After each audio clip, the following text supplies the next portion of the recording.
Merci, Monsieur le Président, Mesdames et Messieurs les sénateurs. Monsieur le Président Guillaume Gontard, une fois de plus, vous avez multiplié les phrases définitives et les caricatures. Alors, une fois de plus, dans le même esprit de responsabilité, je veux vous rappeler les faits.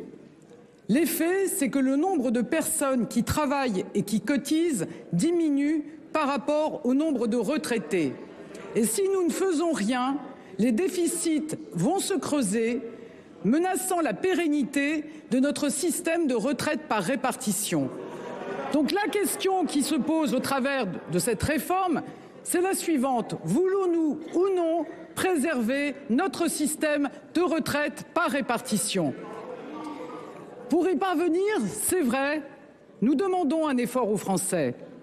C'est le seul chemin pour assurer l'équilibre de nos retraites. Et ce chemin, le Sénat ne le découvre pas.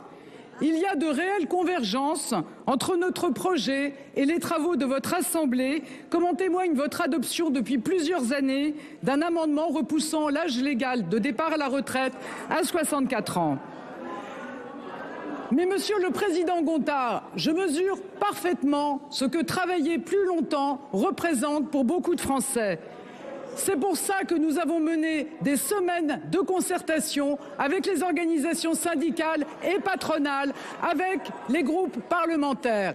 Et je le redis, dans notre projet, 4 Français sur 10, ceux qui ont commencé à travailler tôt, ceux qui exercent des métiers pénibles, n'auront pas à travailler jusqu'à 64 ans. Alors je n'ai pas de doute que Fouad, Marie et Rosalie font partie de ces Français qui n'auront pas à travailler jusqu'à 64 ans. Et que proposez-vous? Que proposez-vous à ces Français, Monsieur le Président Gontard? Une baisse drastique des pensions, le fruit d'une vie de travail, ou alors une augmentation des impôts et des cotisations, ce qui conduit inéluctablement à une baisse du pouvoir d'achat et à une hausse du chômage.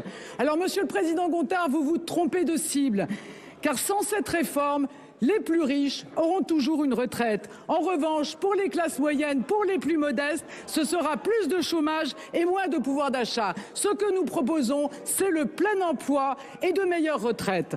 Alors, Monsieur le Président Gontard, je l'ai dit et je le répète, notre projet n'est pas figé. Il a déjà évolué grâce aux concertations avec les organisations syndicales et patronales, avec les groupes parlementaires. Il évoluera et s'enrichira grâce au débat parlementaire. Alors je sais que la dirigeante de votre parti a appelé à faire du Parlement une ZAD. Mais j'ai confiance dans la responsabilité de chacun pour offrir aux Français un débat de bonne tenue, un débat d'idées et un débat respectueux. Je ne doute pas que le Sénat y sera particulièrement attentif. Je vous remercie.